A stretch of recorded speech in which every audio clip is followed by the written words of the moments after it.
Hi my friend, I'm Royston, and welcome back to Tea and Crime.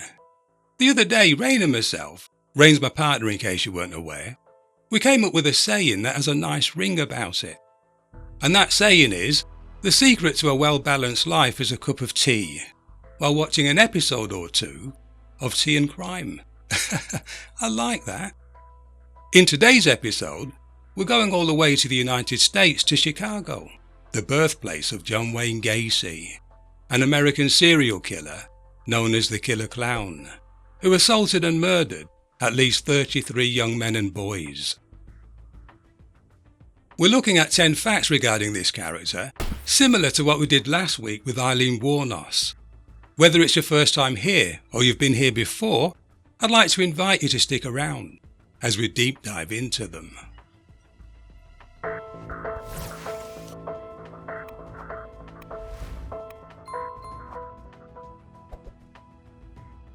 Number 10. Gacy enjoyed the limelight as he regularly performed at numerous local parties or barbecues, children's hospitals and charitable events as Pogo or Patches the Clown, personas he devised himself. He was also active in his local community as a Democratic Party precinct captain and a building contractor. I started doing painting and then I started doing wallpapering and decorating, and inside of 3 years PDM, which is painting, decorating, and maintenance, was doing $1 million a year. John was a respected, trusted and well-loved individual by those who knew him, yet they were unaware that while he was seen in a positive light, beneath the surface lay a thick layer of darkness enveloped around a murderous, pathological liar. Number 9. He was born in Chicago on March 17, 1942. His father, John Gacy Sr., was an auto repair machinist and a World War I veteran, while his mother took care of home life, and John had a pretty close relationship with her and his 2 sisters, but struggled with his alcoholic father, who both physically and mentally mistreated the whole family. One of the activities his father took pleasure in was calling John unfavourable names, referring to him as dumb or stupid on a fairly regular basis. His mum tried to protect him from his father, but that really didn't help. All kinds of names were expressed towards him by his dad, including calling him a sissy and a mama's boy, who would more than likely grow up as a queer. However, despite this type of treatment, Gacy loved his father but felt he wasn't good enough for him. Number 8. John had health issues as he was overweight with a heart condition, and as a result he was informed to abstain from all kinds of sporting activities while at school. When he was in 4th grade, he started to suffer with blackouts that left him hospitalised on several occasions. Between the ages of 14 to 18, he reckoned a year of his life had been spent in hospital, and this had a knock-on effect pertaining to his education, as his grades took a dip for the worse. However, his father believed that all of this illness and missing school due to health issues was John's way of trying to gain attention. He continued to speak to his son with a nasty tone, accusing him of faking his illness. While John was in that hospital bed, the rest of the family and a number of close friends had no doubt he was definitely poorly. Number 7. Those same people had no idea that in the future, the youngster would grow up to become one of America's most notorious serial killers. Between 1972 to 78, 33 young men were viciously assaulted, ridiculed and murdered. Gacy buried most of them in the crawl space of his home, and even though he wasn't the most attractive looking guy, he found it easy to lure his victims to his house, offering them all kinds of things in exchange for sex. The young men he targeted included those that he actually knew. Those he didn't know, he'd sometimes pretend to be a policeman, showing them a fake sheriff's badge in order to deceive. After restraining his victim, he'd then force unlawful sexual intercourse on him, while torturing the poor soul. The torture involved using cigars to burn them. Another thing this evil killer enjoyed was making the men imitate horses as he sat on their back, pulling a makeshift rein around their neck. This deranged man also used foreign objects like bottles, which would enable him to sodomize these defenseless individuals who were aged between 14 to 21. Additionally, he was known to verbally taunt his victim, probably like his own father taunted him.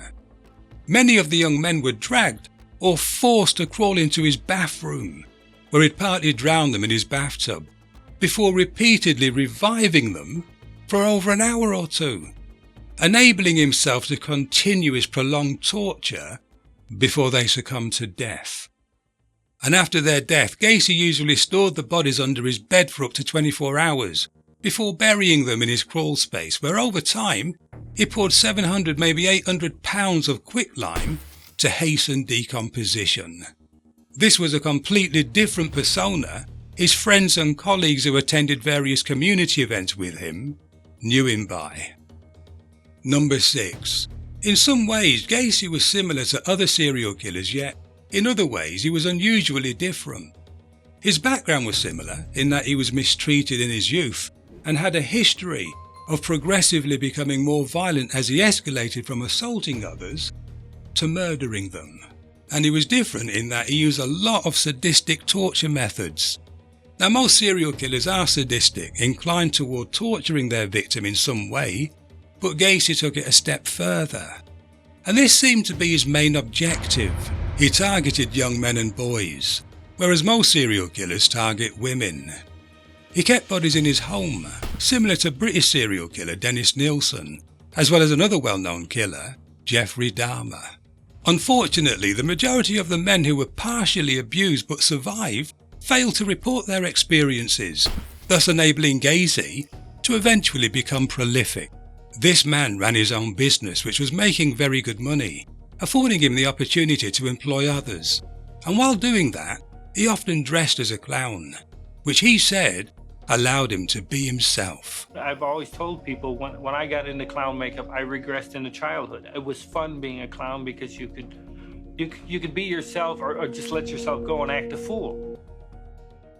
Gacy probably did more damage to the reputation of clowns than any other person in history. See, a typical serial murderer tends to be male, looking for female victims. The way we generally think of serial killing is this. The killer was rejected or repressed in some way by a woman.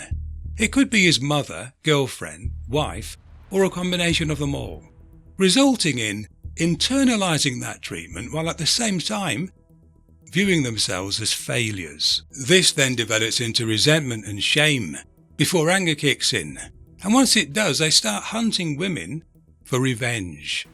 And let me know if you agree or disagree with this, or would like to add anything further down in the comment section. Their mission is to completely dominate the victim, making them suffer. The effect this brings is the killer receives sexual gratification, while their desire for revenge is satisfied. Gacy fit that pattern, as his expression of violence was aimed at men instead of women. Instead of a poor relationship with his mother, John had a strained relationship with his father as he felt rejected. And number 5, in addition to that, Gacy saw himself as bisexual. I don't deny that I've engaged in sex with males, but that I'm bisexual. They're bisexual? Right. However, it's unclear if his interest in men ever caused him to desire a true romantic partnership with a man. But there's no doubt he wanted to have sex with males, which seemed to heighten his sexual gratification. That was one of the distinctions that made him so dangerous. Number 4. Gacy was ordered to have a psychiatric evaluation, where he was examined for 17 days, and the conclusion was he was diagnosed with antisocial personality disorder, and treatment was unlikely to help. Doctors said Gacy would probably continue to struggle, and his behaviour wouldn't improve. He also spent over 300 hours undergoing psychological tests at the Menard Correctional Centre to determine whether he was mentally competent to stand trial.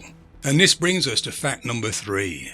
His manipulative ways came through as he attempted to convince doctors he had multiple personality disorder, which is known as dissociative identity disorder these days. At his trial, the lawyers representing him encouraged Gacy to plead not guilty to the charges he faced because of that. But fortunately, it didn't work. It didn't work because people weren't buying it. His attempts at trying to convince others he was psychotic was in reality his only chance to avoid the death penalty.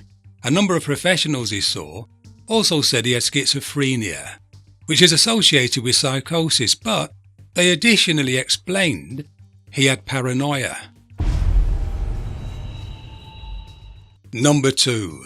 However, he never reported demons overtaking his will, demanding him to kill. He understood rules and norms, but was simply unwilling to obey them if they stood in the way of his obsession with men. He displayed narcissism though, as he developed stories regarding co-conspirators when he was in prison, explaining he wasn't responsible for the murders, suggesting others had done it. Perhaps he did that to give the court a reason to keep him alive. Unsurprisingly, that didn't work, and of course it didn't.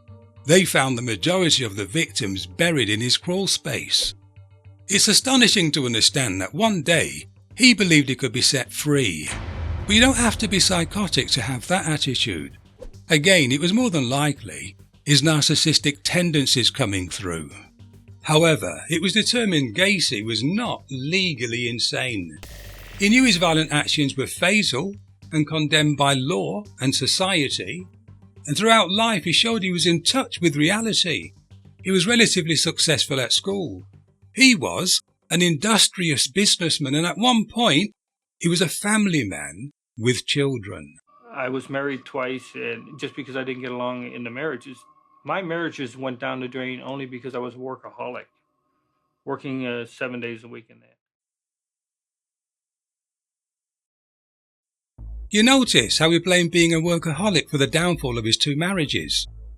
Yet his first wife divorced him after he was indicted on a charge of sodomy against a teenage boy, plus a host of other serious sexual allegations during the late 1960s. And his second wife became aware he was more interested in men than he was of her.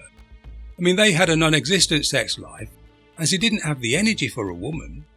And after confronting him, that marriage fizzled out. Yet, he failed to mention these important points as being the real reason the marriages evaporated, thus indicating his skills as a pathological liar. And this brings us to number 1. After his arrest in December 1978, his trial followed in 1980, culminating in being sentenced to death and consequently executed with no remorse for the crimes on the 10th of May 1994 by lethal injection, which was incidentally on the same day Jeffrey Dahmer, another killer of males, was baptized as a Christian. If there's any other facts about Gacy you guys want to share, why not leave them in the comment section down below, as that often encourages dialogue. Well, I'm Royston. Thanks for watching.